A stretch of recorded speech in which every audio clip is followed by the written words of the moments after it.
მედიის ყურადღების ცენტრში დღეს ქვეყნის საშინაო და საგარეო პოლიტიკის კიდევ რამდენიმე თემა იყო, თუმცა თავად ჟურნალისტებიც არანაკლებ აქტუალური გახდნენ პრესკონფერენციაზე. პრემიერი მედიის თავისუფლების ხარისხით კმაყოფილია, მაგრამ თავად ობიექტურობის ხარისხით არა. ყოფილი პრემიერ-მინისტრის სტილი დაცულია, ჟურნალისტების კრიტიკა ყველა პრესკონფერენციის ტრადიციად იქცა. ამჯერად რა გახდა მედიის კრიტიკის მიზეზი? ამის შესახებ თეონა ცხომელიძე ისაუბრებს. თეონა გისმენთ. დღეს საქართველოს პრემიერ-მინისტრმა რამდენჯერმე გაიმეორა, რომ ის უკმაყოფილოა ქართული მედიის ხარისხით, რიგ შემთხვევებში არა ობიექტურად ჩუქდება იგივე მთავრობის საქმიანობა, ასევე მედია მისი აზრით გადაჭარბებულად წარმოაჩენს კრიმინალურ მდგომარეობას ქვეყანაში. დღეს ირაკლი ღარიბაშვილმა ამ საკითხზე საუბარს საკმაოდ დიდი დრო დაუთმო. ასე მინდა გითხრათ, რომ როცა თქვენ რუსთაველს მოусმენთ, შეიძლება განსტათ სხვა დაუგეუკლოთ, რომ სხვა რაღაც ხდება, მაგრამ რეალობა სხვა არის. ნუ გონიათ, რომ შეცდომების გარეშე მუშაობთ. ყველას შეცდომა მოგდის რაღაც. მადლობა, ეხლა თქვენს მოგდის შეცდომები, ჟურნალისტებს არ მოგდის შეცდომები. აი თქვენ შეცდომა მოგივიდეს. ჟურნალისტები არიან თუ არა ხელშეუხებელნი და შეიძლება თუ არა ჟურნალისტების გაკრიტიკება, ობიექტური გაკრიტიკებას გულისხმობ? ან აზრის გამოხატვა ჟურნალისტების მიმართ, ან მის მიერ მომზადებული სიუჟეტის თუ გადაცემის თუ არ სატის მისამართით. შეიძლება? ბატონო ირაკლი. არა, შეიძლება უკაცრავად. გვაქვს უფლება ჩვენ ხელისუფლებას რომ გითხრათ, რომ თქვენს მიერ მომზადებული სიუჟეტი არასწორია ან გადაჭარბებულია. კრიტიკის უფლება ყველას მით უმეტეს საქართველოში არის სიტყვის და გამოხატვის თავისუფლება. უბრალოდ მადლობა რომ ამ უფლებას ვიტოვებთ. თავისუფალი რო ხართ, ამაზე უკვე აღარავინ აღარ დავობს. მაგრამ ხარისხზეა საუბარი და ობიექტურობაზეა საუბარი. და სიმართლეზეა საუბარი და სამართლიანობაზეა საუბარი. რომ ჩვენ მოვედით იმისათვის რომ სამართლიანობა დავამკვიდროთ ქვეყანაში. მაესტრო შემთხვევა ახსენეთ პრესამსახურის მხრიდან. განმარტება მოხვა რომ ეს ასე ვთქვათ არ შეცდომოდა სიმართლეს, მე მგონი ამაში უჩვეულო არაფერი არ უნდა იყოს. იქ იყო მითითებაც რომ შეიძლება აღარ ვიდაოთ, შეიძლება მე შეიძლება არ გამეკეთებინა ეგ პრესამსახურმა ჩათვალა საჭიროდ. ასე მიიჩნია. სანდრო იაკობიშვილი, რომელიც არის დაცვის პოლიციის კახეთის სამმართველოს უფროსი. მე არ ვაპირებ თქვენთან პოლემიკაში შემოვიდე. არა, პოლემიკა არა, არ ვაპირებ რომ ამბობთ ნაციონალურ მოძრაობის მომზადებული კითხვებზე გიპასუხოთ. როდესაც პრემიერ-მინისტრი აკეთებს ასეთ ხმამაღალ განცხადებებს, შეიძლება ითქვას ტელევიზიებთან, კონკრეტულ მედია საშუალებებთან მიმართებაში. მაინტერესებდა მისი აზრით, რამდენად იმოქმედებს ეს იმაზე, რომ დაბალი რგოლის ჩინოვნიკებმა ისეთივე დამოკიდებულება გამოიჩინა ჟურნალისტების მიმართ. საქართველოში არის სიტყვის თავისუფლება და ყველა შეუძლია თქვას ის, რაც უნდა. ხელისუფლებას აქვს თმენის ვალდებულება და ვალდებულია მოითმინოს ცუდიც. აშკარებს რომ ვერიტანს, როცა იწერება და საუბრობენ ჟურნალისტები და კითხვებს ამენ იმ საკითხებზე, რომლებიც არ შედის მის ინტერესებში და ყველა ასეთი დამოუკიდებელი კითხვა, რომელიც გამოწვეულია საზოგადოების ინტერესებიდან, მიაჩნია რომ არის ნაციონალური მოძრაობის დაკვეთით მომზადებული და ამის გამო ამაზე აპელირებით აყენებს ჟურნალისტებს შეურაცხყოფას. მის მიმართება ჟურნალისტებთან გავს წინა პრემიერის ბიძინა ივანიშვილის დამოკიდებულებას.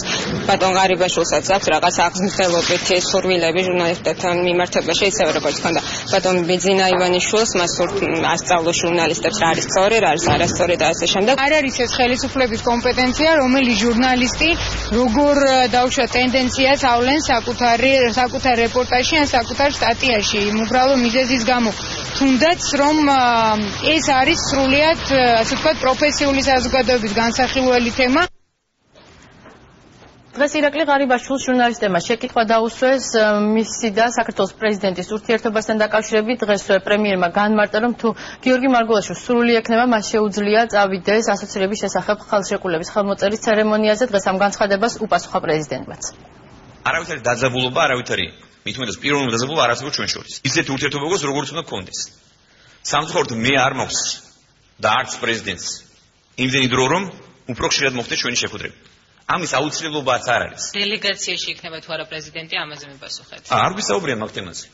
მაგრამ საჭირო იქნება, სურვილი იქნება, რატომაც არა, მაგრამ ამის საჭიროება არ ვიცი არის თუ არ არის. ამ საკითხს სურვილით მე მგონი არ წყვეტე. ყოველ შემთხვევაში ის ქვეყნები, სადაც ეს საკითხი სურვილით წყდება, ის ქვეყნები არ არის დემოკრატიული და არ არის სამართლის და ქვეყნის ინტერესების პრიორიტეტზე დამყარებული. ბუნებრივია ამ საკითხს გავივლით და არა ჩემი სურვილიდან გამომდინარე, ამით საჭიროებიდან გადამომდინარე გადავწყვეტ. ჟურნალისტებთან დღევანდელ შეხვედრაზე აქტუალური იყო მოსმენების საკითხიც. დამნაშავე იქნება დასჯილი. როცა დანაშაული გაიხსნება. იმაზე რომ ეს აპარატურა ბუნებაში არსებობს, ამას პასუხისმგებლობას მე ვერავითებ სამწუხაროდ. ჩვენ გვაქვს სურვილი და რეალური мотиваცია რომ ავაშენოთ ძლიერი სახელმწიფო. ძლიერი ინსტიტუტებით და რა თქმა უნდა ასე ძლიერ სახელმწიფოში უნდა იყოს დაცული უსაფრთხოება. მე მიმაჩნია რომ ეს თქვენს მიერ ნათქვამი გასაღები არ უნდა იყოს მობილური ოპერატორების ხელში. თუ ჩვენ ზალოვან სტრუქტურებს წავართმევთ დანაშაულთან ბრძოლის ხმალს, ხანჯალს, იარაღს. ვეღარ შეებრძოლებიან ისინი დანაშაულს.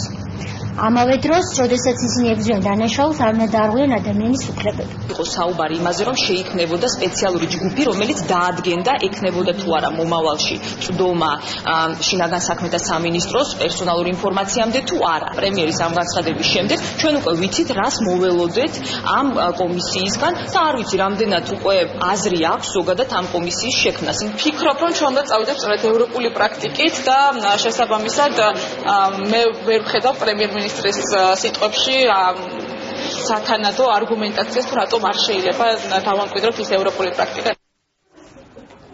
დღეს პრემიერ-მინისტრმა ისაუბრა საკუთარ პოზიციაზე მსუბუქი ნარკოტიკების მომხმარებელთა მიმართებაში კანონმდებლობის შემსუბუქებაზე. არავითარი ლეგალიზაცია არ მოხდება მარიხუანის, ეს არც განიხილება და მანამ სანამ ჩვენ ვართ ხელისუფლებაში ეს არ მოხდება. დეკრიმინალიზაცია არ მოხდება. რაც შეეხება მუხლების გადახედვას, ამას შეიძლება კიდევ იმჟელოთ, თუმცა მე ვიცი რომ მიდგომა შეიცვალა უკვე. პირველ ფაქტზე ჯარიმდება 500 ლარის ოდენობით. განმეორებით ფაქტზე 2000 ლარით და მესამეზე არის უკვე პატიმრობა ან კიდევ უფრო გაზრდილი ჯარიმა. რატომ უნდა იყოს ამაზე ლოიალური მიდგომა სახელმწიფოს მხრიდან არ მისლის. დანაშაული, რომელიც არ არის ორიენტირებული სხვა ადამიანის ჩაგვრაზე, ძალადობაზე, უნდა იყოს ამ დანაშაულის მიმართ საერთოდ გლობალურად უნდა იყოს უფრო ჰუმანური და უფრო მობიერი უნდა გახდეს ჩვენი საზოგადოება. საერთოდ მინდა რომ საზოგადოება გახდეს უფრო ჰუმანური და მობიერი. სახელმწიფომ განსაკუთრებით მკაცრად უნდა დასაჯოს ისინი, ვისაც ეს ნარკოტიკი შემოაქვს. მაგრამ ის ახალგაზრდა, ვისაც ფეხი წაუწდა და გახდა დამნაშავე, მას რა ვუშველოთ, რომ ის სასწრაფოდ გამოსწორდეს, უფრო სხვა რაღაცა უნდა შევთავაზოთ, ვიდრე მხოლოდ ციხეა. დღეს შეკითხვა დაისვა ქვეყანაში კრიმინოგენული მდგომარეობის გაუარესებასთან დაკავშირებით პრემიერის განმარტებით პირიქით მდგომარეობა გაუმჯობესებულია. ოჯახში რაღაც მოხდა ძალადობა და იქ რაღაც მოხდა და მეგობარი მოკლა თუ დაჭრა. ამის პრევენცია არის შეუძლებელი. მაგრამ ამის გაშუქება, ასე ვთქვათ, ამის ტირაჟირება, რომ იმის დასამტკიცება თუ ქვეყანაში კრიმინალი გაიზარდა, იმაში რომ არის დიდი უსამართლობა. ამ ყველაფრით თქვენ ქმნით დაძაბულ ფონს. რეალობა არის აბსოლუტურად განსხვავებული. მინისტრი ჩიკაიძე მუშაობს ძალიან ეფექტურად და ყველა ის თანამშრომელი სამინისტროს ძალიან მოტივირებულია. ის რაც ხდება დღეს ყოველდღიურად ჩვენი ქალაქების და სოფლების ქუჩებში, სახლებში და ასე შემდეგ ის ტოტალური, ასე ვთქვათ, შემოტევა კრიმინალის ეს არის სწორედ ირაკლი ღარიბაშვილის პირად პასუხისმგებლობაზე. შუქდება აქტიურად და პირველ პლანზე გადადის და ძალიან კარგია რომ ამის გაშუქებით იქცევა ყურადღება. მეორე მხრივ ალბათ უფრო მეტად უნდა იმუშაოს შინაგან საქმეთა სამინისტრომ იმ პრევენციულ ღონისძიებებზე, რომელიც დანაშაულამდე არ მიგვიყვანს.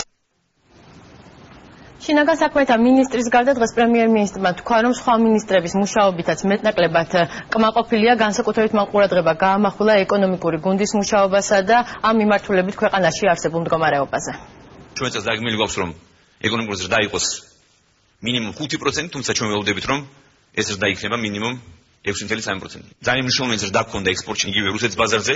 ყველა ის პროექტი, რომელიც ჩვენ განვახორციელებთ, იყო რეალურად ხალხზე და მოსახლეობაზე სახელმწიფოზე ორიენტირებული.